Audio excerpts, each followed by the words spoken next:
listening to the Arcade Radio Network. Good evening, and welcome to another hour of Amiga retro music. And it's time for Amiga Flashback with your host, Daemon. Nothing says retro can't be done with flair and showmanship.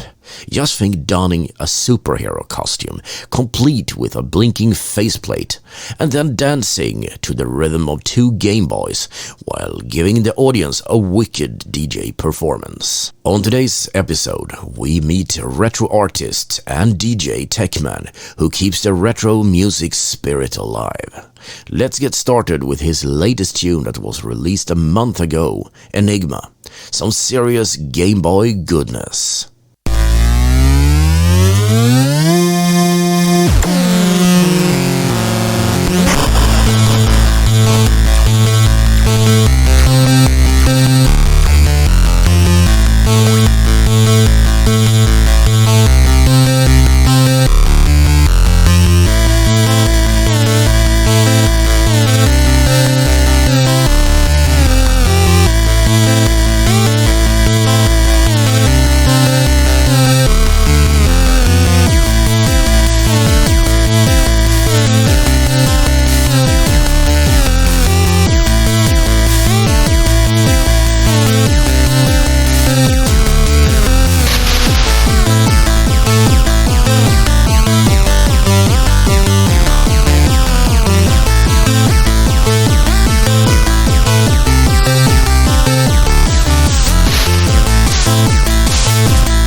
As retro computing and gaming is making its comeback, so are the tunes from yesteryear. From C64 analog synth greatness, Atari tuning it up, and of course Amiga modules, the staple of this station.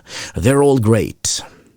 But it's not just old stuff we heard before. There are many great artists out there who create new music on old systems or remix old tunes with new equipment.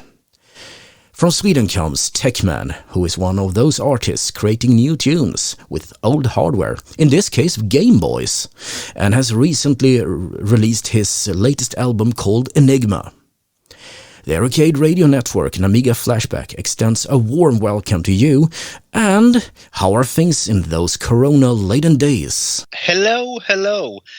Well, things are quite okay. I live in Gotland, out of Sweden, an island in the Baltic Sea, and things are a bit slow on the live scene, I would say.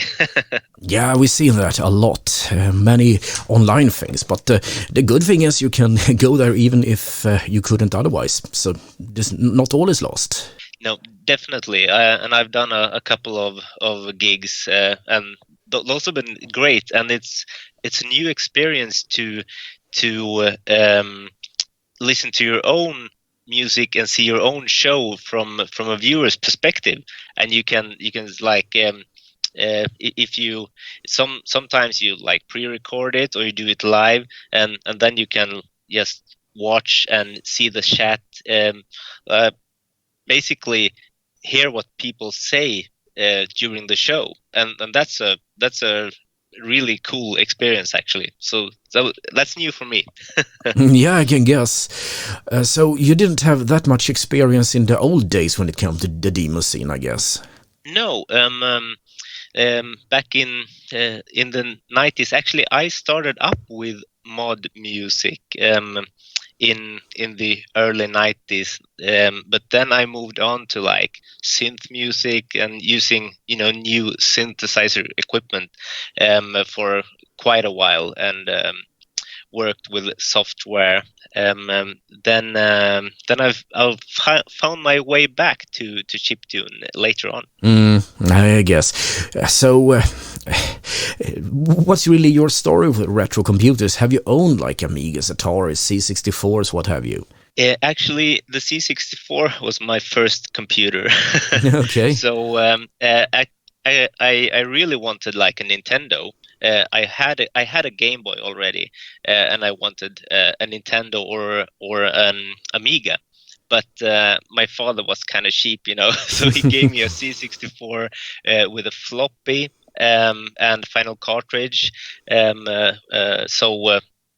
joystick. So I used that system, and I had loads of old games, but and a really thick basic book. Yeah, so I know. That was I know. my start. Yeah, same here actually. My first computer was a C64, and I read that thick basic book. It was something released by this company called No Batteries Included or something. It was custom. Yeah, like a tutorial how you make a moving like framed balloon or something like that, if I remember correctly. Yeah, all right. Those were the days. Those were the days. Right, okay.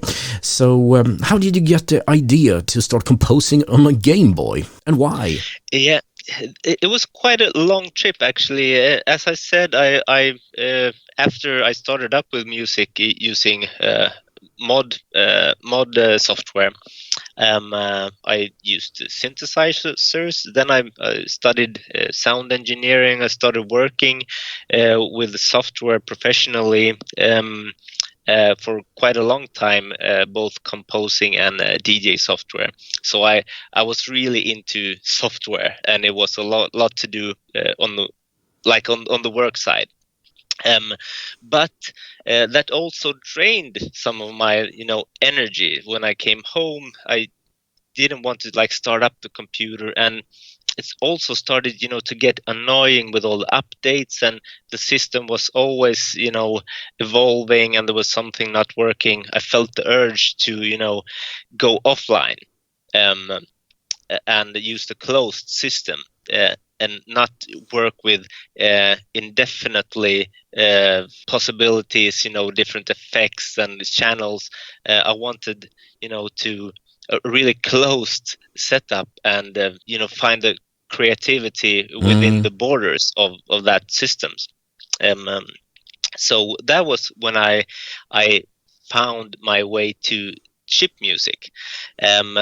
And I've been listening to, I had the mod players, at work, annoying my colleagues. But then my first love was the Game Boy. That was my first system that I received, and I found out that people were, using the Game Boy, composing, and it was, it was handheld and it intuitive. So I just, started hacking the Game Boy and getting the software and started from there.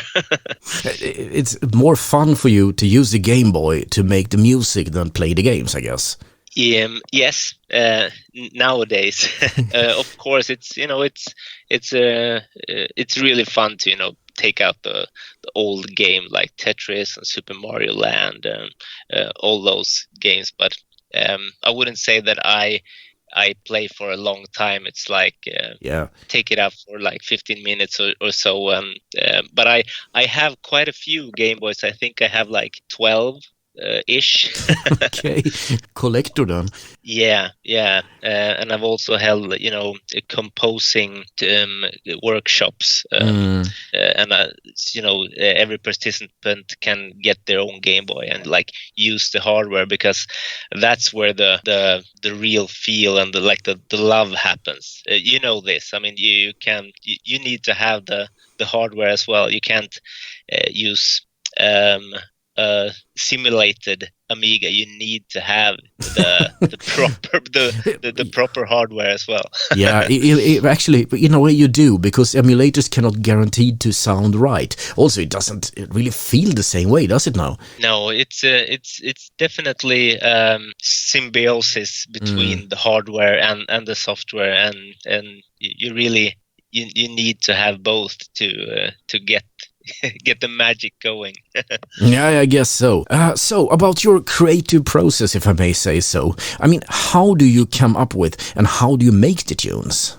Yeah, I when I compose using Game Boys, I compose everything on the Game Boy system. So I only use the cross and BA, select start. That's my world when composing. And I use LSDJ. It's a tracker, 4-channel tracker software made for Game Boy by a Swede. And that's it's really intuitive and kind of loop based, and you chain the loops together to an entire song. So I usually start with like a rhythm or a bass line, a loop, and build it from there. Do you know how long the songs are going to be, or you just put up loop after loop after loop, and oops, it's a half an hour now? No, never. And it usually, what usually happens is I'm like in the process of making one song, and then I come up with this loop that's really good, but it doesn't fit the song that I'm making. So then I save down that to a new track and like erase all the old stuff and only keep that new loop that I really like and build up a new song around that. Okay. But of course, you start from scratch as well, many times. And I program the songs from bottom and up. I rarely, take up my keyboard and play and come up with like a melody beforehand. I start with the programming. Okay, so it's a programming challenge more than a musical one, or? Yeah, of course. I mean, they go hand in hand, of course. But I find that I often come up with more interesting melodies, and especially from a more technical aspect. Programming wise, you can do more, with silencing or chopping up or setting envelopes and all that. At the same time as you come up with the melody, instead of just doing a really nice melody on the keyboard. I went to your Facebook site and I immediately recognized your outfit from various demo parties. Most recently, it was displayed on the Syntax Error Halloween here in Sweden. So let me ask you, what's up with this Dead Mau5 style persona, or is it some kind of superhero? Well, you're onto something there. Actually, I didn't have a plan that Tekmann would be a full-on stage experience with a cyborg robot, lasers and LEDs and screens scrolling on the suit and all that. That wasn't the plan. The plan was from the beginning just music. Then when I started making chiptune, I immediately recognized that this is not only composing, this is hacking software in some extent, and also hacking the hardware, because I mean the old gaming systems, they're not made for music quality, so you need to help them extract the audio signal from before these noisy components, take them out straight from the chip many times, and maybe filter it with some new equipment. So I mean, they're not made for music, and that's where the physical mechanical hacking happened, and that became a big part of my hobby, actually. Yes, I think it's marvelous. Really, it's a great video. I hope we can put some kind of link to it if I can find it somewhere. And this evolved into when I started hacking the hardware, then I felt like, hey, I think I can do something more. And when I started getting these invitations for gigs, I felt like I need to evolve this. I need to make it more interesting, because, as I said, I've worked in the music industry, music technology industry, and I've seen many live shows and worked with many DJs, for example. So I felt that if I'm going to do shows, I want to do it all out, and I want to do it my way. So I found this connection, with gaming, and in games there's superheroes. So I felt that Tekmann should become a superhero, and I started building a suit and made him a stage persona. It's a great plan there, but I must ask you, what do you work with? In your civil life, so to speak. Yeah, I'm a business developer for a couple of websites, actually. Okay. Nowadays, but I started out working as a product manager for different audio related brands in the Nordic region, as brands like Native Instruments, Ableton Live, stuff like that, and the DJ stuff and music creation stuff, basically. Okay, you're not thinking about joining some demo group or? No, I had some connections back in the days. I'm from Falun in Dalarna, Sweden, and back in the days, we had our own gang, but I was never really active. Okay. So no, that never happened. And when I started doing chiptune, I've already moved away a couple of times and ended up in Visby. So and I didn't have my old friends anymore. So and as as life goes, being a father for two sons, you don't have that all extra time. So actually, it suits me quite good to be a lone ranger in making music on my own terms when I have the time. Yeah, that is a plan.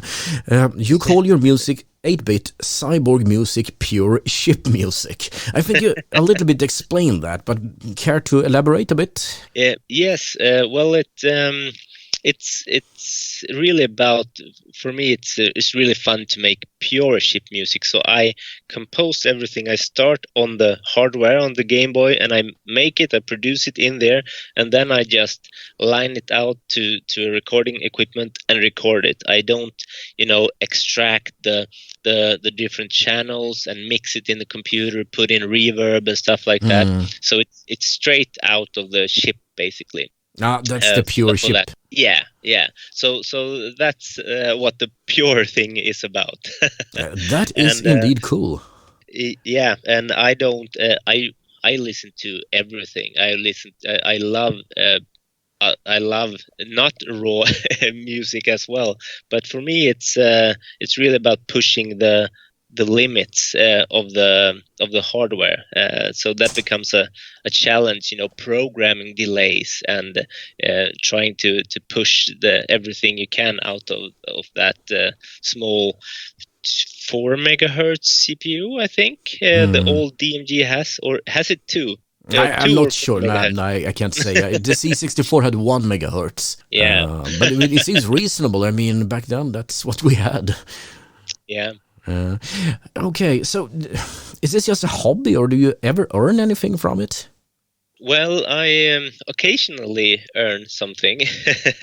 Well, I mean, in this scene, it's not about money, and you have to love what you do, and you're a nerd basically, playing for other nerds, and that's really really lovely. But the scene is quite small in Sweden, and the scene is quite small everywhere, but it's existing.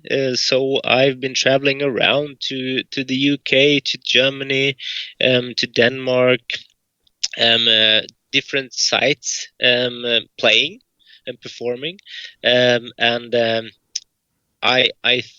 it's always nice not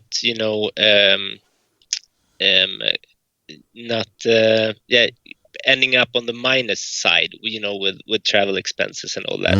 So I've been blessed actually to have had that covered, with living and the traveling expenses, and usually that's what it's enough for.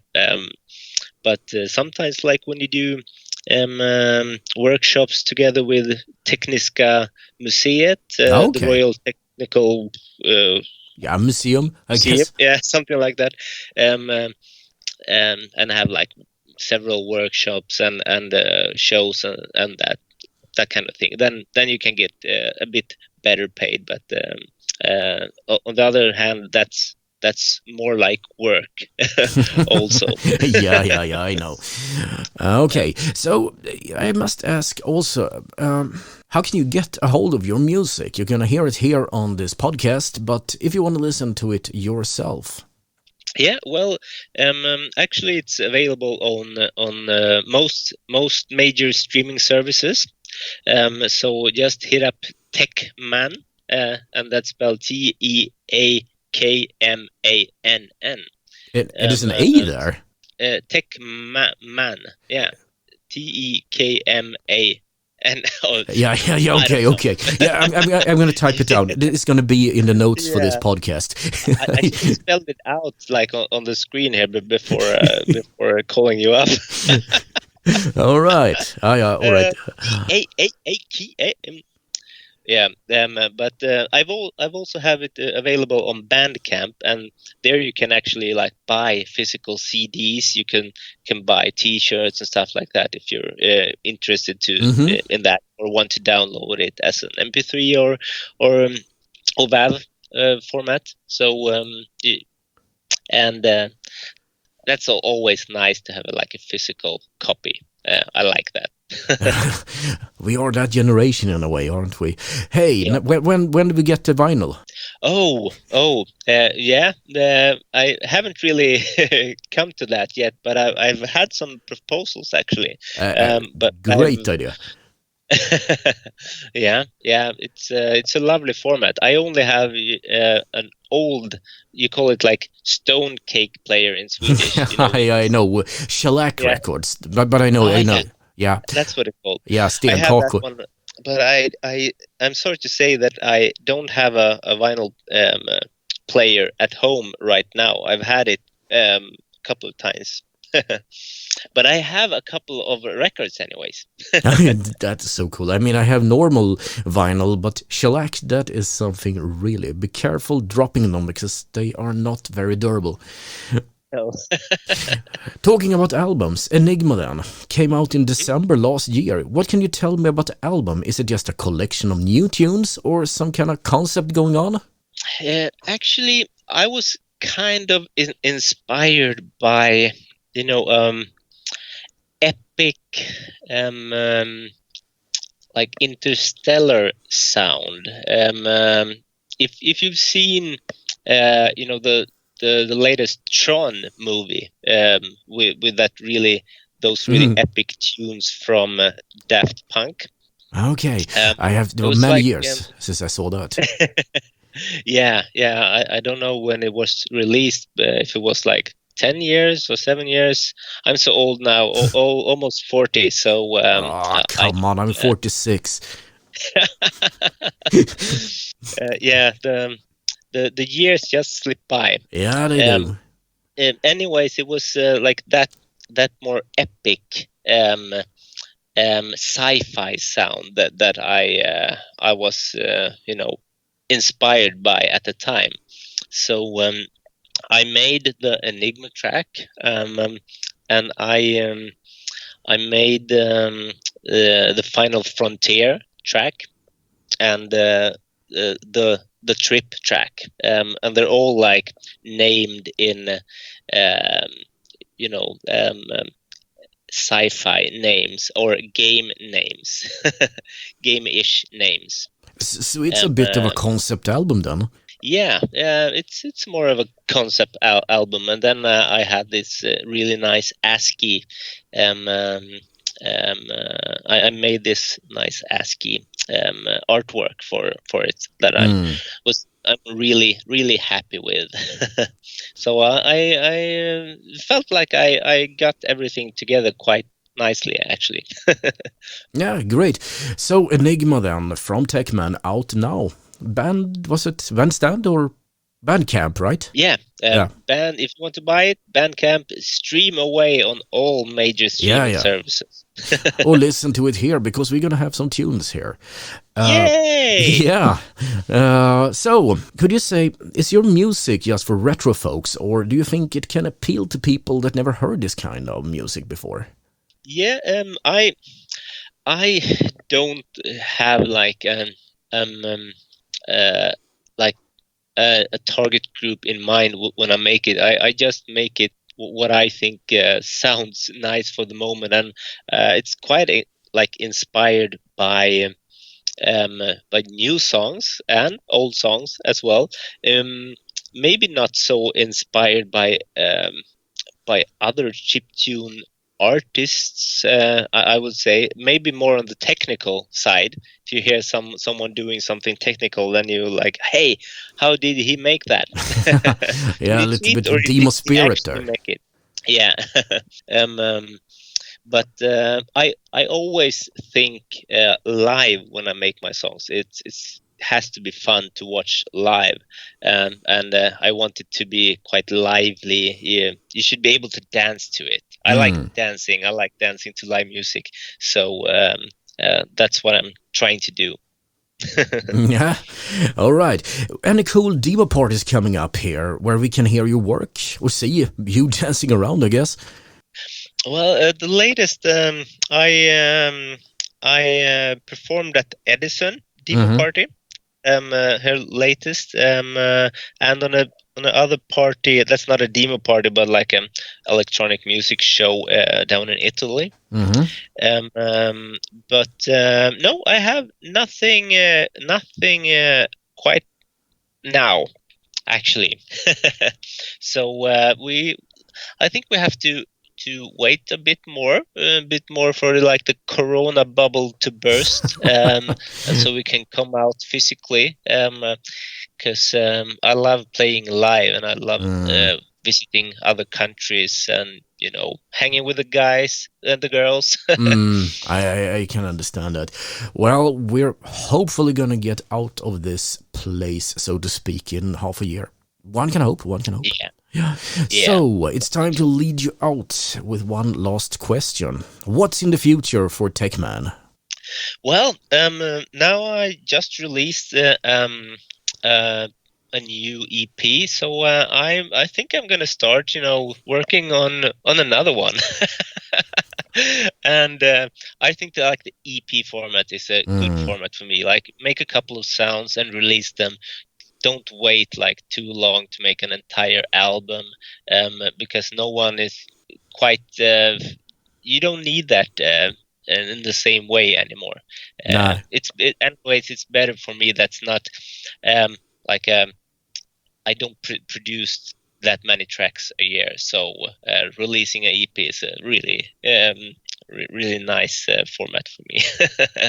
So, but I don't know what route I'm gonna take. If it's like more hard hitting, throbbing beats, or if it's gonna be like nicer melodies, or what I'm going to do.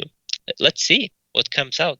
Yeah. I hope you get good sales and more fans and stuff, because this is great. I really thank you for visiting the Amiga Flashback podcast. This has been DJ Daemon, and as you know, Tekmann here. So again, thank you very much, and good luck in the future. Thank you. Great.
Tekmann's final frontier, also from the new album, or should I say EP, Enigma.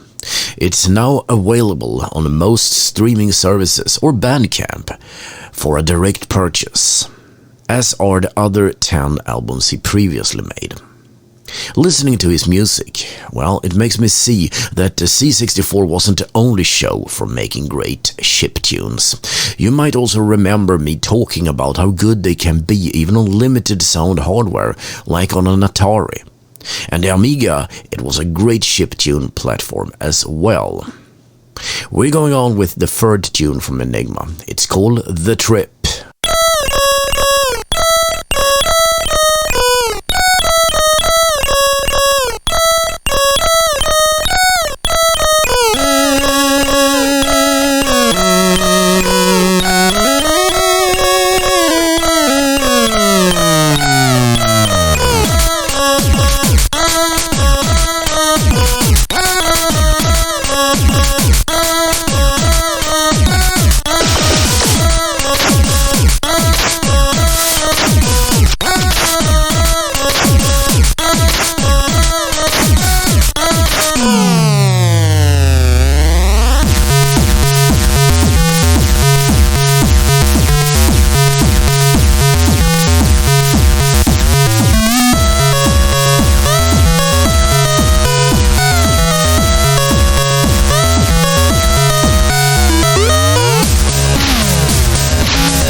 Tekmann's Enigma Unraveled. Now we know all about Tekmann and also about his music. We have to go back a little bit in time to continue this journey. Laser Cyborg Machine is a previous extended play album, and from that we get Laser Destroyer.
It's time for the last album from Tekmann. It's called 8-Bit Glitch Fiend. Now try to say that 5 times fast. I dare you. And I really wanted to play Monkey Island Tribute because that is a great one. But, copyright laws and stuff. And instead we're gonna have to go with The Hunt. But it kinda bears a quite striking resemblance to the Monkey Island Tribute.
if you've seen the new logotype for Amiga Flashback. It's very good looking. It's a friend of mine, an old-time friend of mine, Mattias Jadesköld, who created that, and it looks gorgeous, really.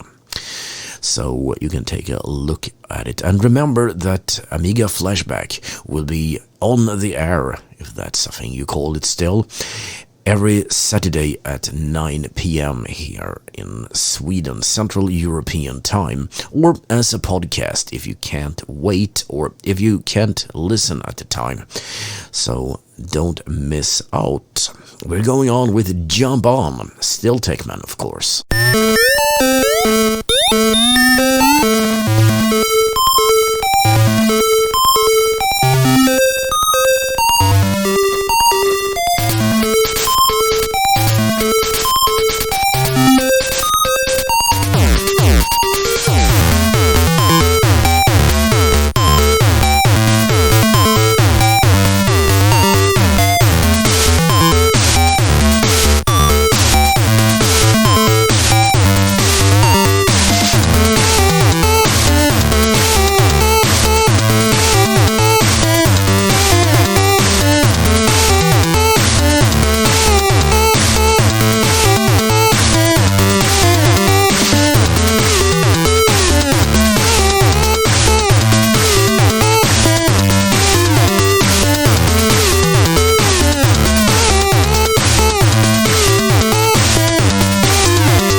This should be quite a good little introduction into the world of chiptunes. As you know, it is not just C64s, Ataris and Amigas and, Spectrums and stuff that can do those. Two connected Gameboys can obviously do the magic themselves. We have heard Tekmann talking about his work with those tunes, and leading you out into this great night is, well, the last thing we're gonna play from him, Parallello Lane. Remember that Amiga Flashback is available as a podcast wherever you find podcasts, and, of course, it's also available on the radio station, the Arcade Radio Network. You just have to wait until Saturdays at 9 p.m. This is Daemon signing off.